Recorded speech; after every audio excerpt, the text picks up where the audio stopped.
এখন রাত 9:35। পুণ্য স্নানের থেকে আর 1 ঘন্টা দূরে আমরা দাঁড়িয়ে রয়েছি। আর এই মুহূর্তে আমরা রয়েছি ঠাকুরনগর তালতলার মোড়ে। আপনারা দেখতে পাচ্ছেন, চিত্রগ্রাহককে বলবো একটু ক্রাউড যারা আমাদের পুণ্যার্থী যারা আসছেন তাদেরকে একটু দেখাতে। লক্ষ লক্ষ পুণ্যার্থী এই মুহূর্তে ঠাকুরনগরে ঢোকার চেষ্টা করছেন। তালতলার মোড় সম্পূর্ণ অবরুদ্ধ হয়ে আছেন। যারা পুণ্যার্থীরা আসছেন সবার কণ্ঠে একটাই ধ্বনি, জয় হরিবোল, জয় হরিবোল। লঙ্কা নিয়ে, গাড়ি নিয়ে টোটাল অবরুদ্ধ হয়ে আছে এই মুহূর্তে ঠাকুরনগরের রাস্তা। এক পাও এগোতে পারছে না পুণ্যার্থীতে। লাখো লাখো পুণ্যার্থী এই মুহূর্তে ঠাকুরনগর ঠাকুরবাড়িতে যাওয়ার চেষ্টা করছে। ট্রাফিক সম্পূর্ণভাবে ভেঙে পড়েছে, এক পাওয়ার বলাই চলে। প্রশাসন চেষ্টা করছে, আপ্রাণ চেষ্টা করছে প্রশাসন যতটা সম্ভব রিকভারি করা যায়, কিন্তু ওইভাবে রিকভারি করা যায় না। মানুষ চেষ্টা করছে এইভাবেই হোক বেরোনোর চেষ্টা করছে। আমি চিত্রগ্রাহককে বলবো একটু দেখাতে বাইরেটা।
ক্যান্টনমেন্ট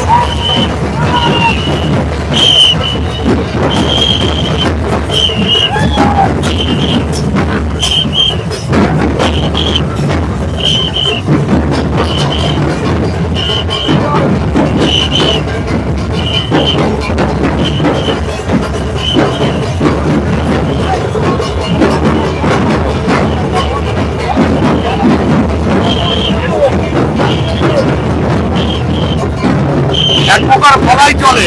ট্রাফিক ব্যবস্থা এই মুহূর্তে সম্পূর্ণ ভেঙে পড়েছে, মানুষজন এগোতে পারছে না। একটা জায়গায় ঠাকুরনগর তালতলা মোড়ে এই মুহূর্তে হাজার হাজার পুণ্যার্থী দাঁড়িয়ে রয়েছে, যেমনি গাড়ি দাঁড়িয়ে রয়েছে, দুপাশ থেকে পুণ্যার্থীরা পৌঁছতে পারছে না।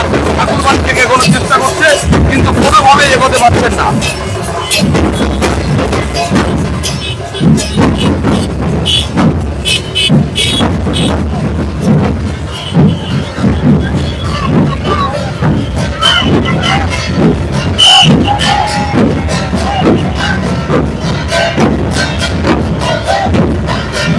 আর একটু পরে রাত 10:35 থেকে শুরু হবে সেই পুণ্যতিথিতে লক্ষ লক্ষ পুণ্যার্থী স্নান করার জন্য এই মুহূর্তে পুণ্যভূমি ঠাকুরনগরে পদার্পণ করেছে। আপনারা দেখতে পাচ্ছেন লক্ষ পুণ্যার্থী এই মুহূর্তে ঠাকুরনগরের পুণ্যভূমিতে অবস্থান করেছে, কিন্তু একটু এগোতে পারছে না।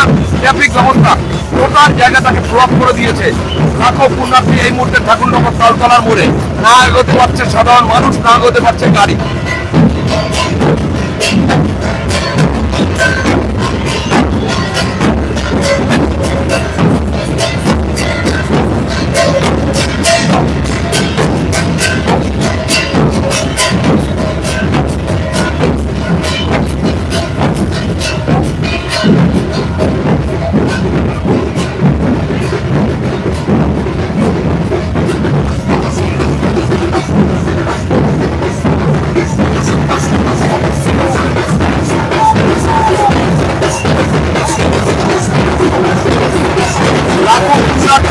এই মুহূর্তে গমগম করছে পুণ্যভূমি ঠাকুরনগর। লাখো লাখো পুণ্যার্থী এই মুহূর্তে পদার্পণ করেছে ঠাকুরনগরে, আপনারা দেখতে পাচ্ছেন। কিন্তু পুণ্যার্থীদের ভিড় পুণ্যভূমি ঠাকুরনগর ঠাকুরবাড়ির কামনা সাগরের দিকে এগোতে পারছে না। এই পুণ্যভূমিতে পৌঁছানোর জন্য বহু দূর দূরান্ত থেকে, সারা ভারতবর্ষের বিভিন্ন জায়গা থেকে এই মুহূর্তে পুণ্যার্থীরা পুণ্যভূমি ঠাকুরনগর পদার্পণ করেছে,